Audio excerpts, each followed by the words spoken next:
Halo semuanya, kembali lagi bersama saya Silvania Royani. Hari ini saya kedatangan tamu yaitu Alisa Rahma. Selamat datang Alisa Rahma. Ya, selamat datang. Bagaimana kabarnya, sehat? Alhamdulillah sehat.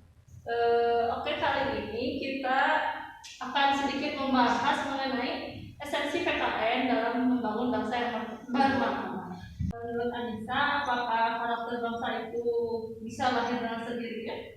Berbicara tentang karakter itu adalah budi pekerti atau sifat atau amat yang memiliki setiap individu ataupun masyarakat, dan dimana karakter bangsa bisa lahir dengan sendirinya.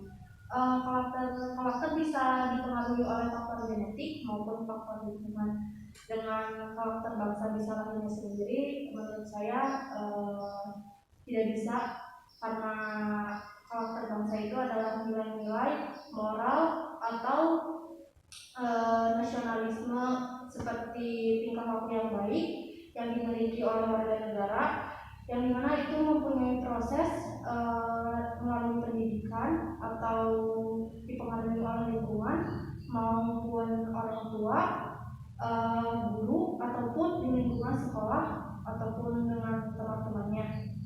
Itu merupakan pengaruh untuk karakter bangsa yang menjadikan bangsa itu menjadi lebih baik sesuai dengan pendidikan yang diajarkan oleh guru tersebut, seperti nilai-nilai kejujuran, nilai-nilai nasionalisme, dan nilai hak dan kewajiban sebagai warga negara, seperti dilakukan di SMA, seperti partisipasi siswa-siswa dalam pemilihan ketua OSIS maupun lainnya, seperti kejujuran lainnya, seperti tanggung jawab dalam jabatan seperti sekretaris yang diadakan di kelas, yaitu amanah dalam menjaga uang ataupun bertanggung jawab supaya tidak korupsi ataupun lain sebagainya. Itu merupakan sifat jujur yang harus dimiliki karakter bangsa. Itu merupakan hal-hal yang baik yang dilakukan di sekolah untuk mengajarkan siswa-siswinya untuk menjadi warga negara yang baik dalam hal-hal yang terkecil dulu sebelum menjadi penguasa pemimpin. Jadi intinya itu karakter bangsa itu gak bisa lahir dari diri sendiri. Jadi yang mempengaruhi itu lebih dari pendidikan, sekolah, lingkungan maupun orang tua, semua berperan dalam membentuk karakter sejak SD, SMP, SMA. Itu merupakan hal-hal terpenting untuk menjadikan karakter bangsa itu menjadi baik, seperti tadi nasionalisme dan lain sebagainya. Ini Anissa. Ngomongin soal budaya, kan kita dapat melihat contoh dari budaya. Kita tahu sendiri apa orang-orang Jepang itu sangat taat pada asuhan, tertib. Menurut Anissa Rahma, apakah ada hal-hal positif yang dapat kita ambil dari budaya Jepang untuk kita terapkan pada budaya kita di Indonesia? Berbicara tentang budaya, pasti di sisi lain ada budaya yang positif negatifnya, terutama di Jepang juga ada, pasti ada budaya dan perilaku negatifnya juga ada. Berbicara dengan perilaku positifnya, kita bisa menerapkan seperti di Jepang itu. Saya melihat di media sosial atau di TV itu budaya seperti bersepeda bagi anak-anak SMA, khususnya anak-anak sekolah. Mereka itu menggunakan sepeda untuk memakai kendaraan ke sekolahnya, dibandingkan di Indonesia, khususnya SMA, mereka itu memakai kendaraan seperti bermotor. Cuman kan kembali lagi kepada umur mereka juga belum memadai ya, seperti udah 16 tahun, SD juga sekarang sudah memakai kendaraan sepeda motor gitu. Itu kan membahayakan, terus juga resiko tinggi itu kecelakaan kan pada usia dini gitu ya. Budaya Jepang itu sangat bagus sekali menerapkan bersepeda untuk anak-anak sekolah, yaitu bersepeda untuk ke sekolah gitu, untuk mengurangi kecelakaan juga. Umurnya kecil gitu. Jadi memakai sepeda itu lebih aman dan polusi juga, mengurangi polusi. Bahkan Jepang itu orang yang memproduksi kendaraan-kendaraan tersebut, tetapi mereka tidak menggunakan kendaraan tersebut untuk dipakai keseharian mereka gitu. Di sana limbahnya itu memakai kendaraan seperti mobil juga dipakai. Cuman kan untuk anak-anak bersekolah itu memakai sepeda. Untuk budaya bersepeda di sini bagus sekali. Terus seperti budaya mengantri juga, mereka juga menerapkan budaya mengantri untuk dia mengajarkan dari umur sejak dini SD. Mereka juga langsung menerapkan peraturan mengantri seperti itu ya. Kan kalau kita itu SD atau TK itu sudah dituntut belajar, sedangkan di Jepang itu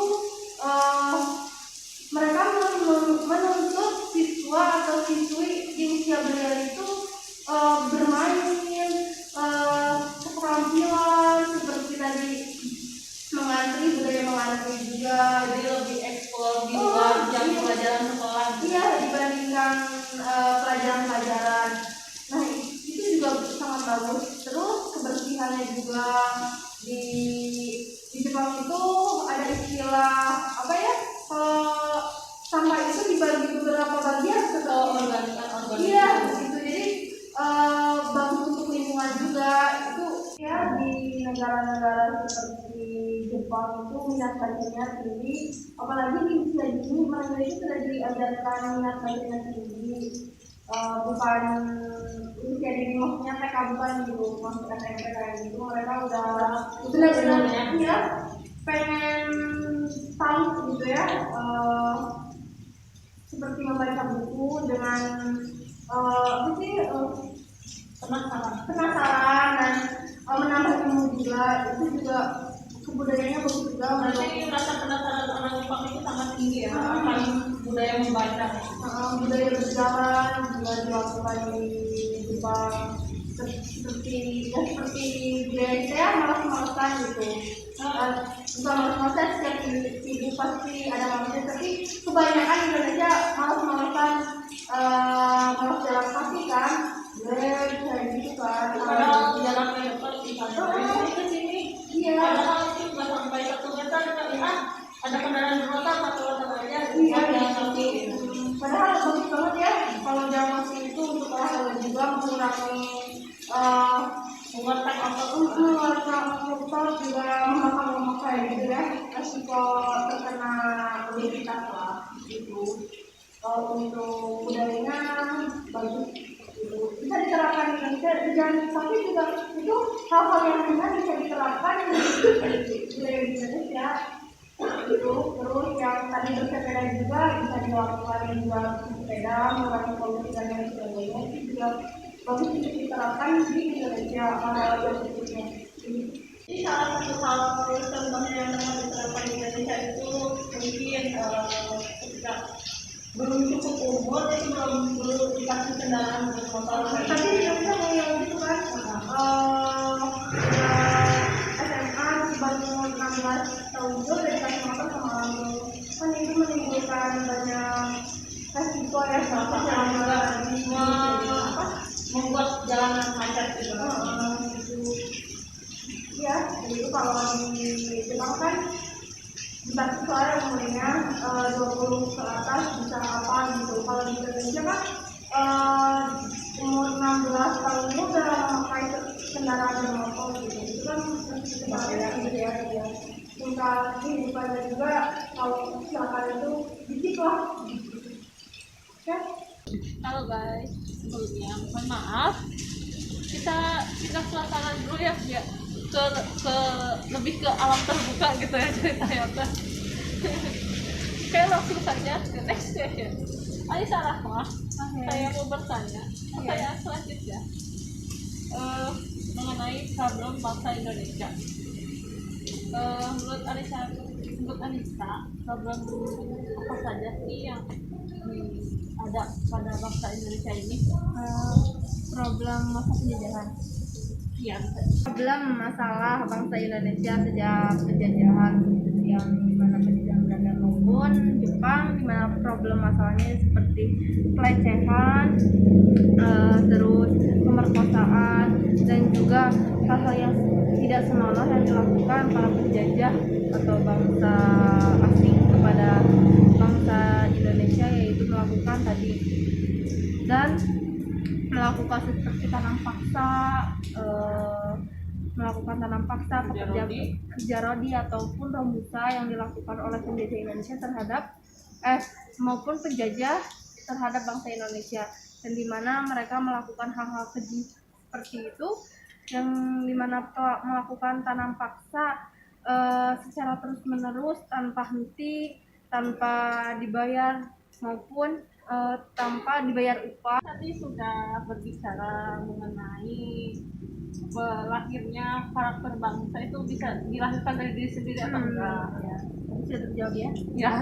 Nah, sekarang bagaimana dalam pendidikan itu, khususnya pendidikan kewarganegaraan, Mata pelajaran sebenarnya. ya, untuk membangun bangsa yang mempunyai karakter yang bermartabat gitu.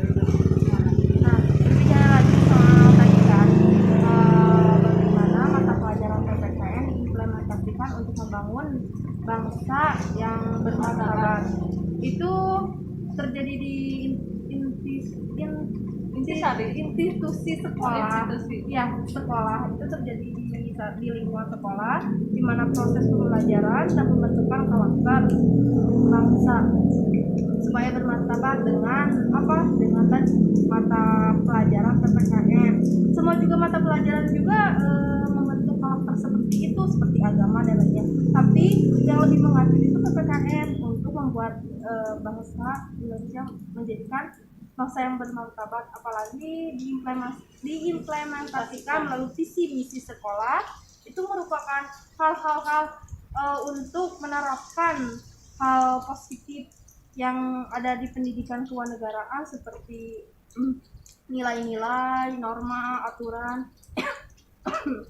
Dan perbincangan kita kali ini, terima kasih Anissa Rahma. Ya, terima kasih kembali.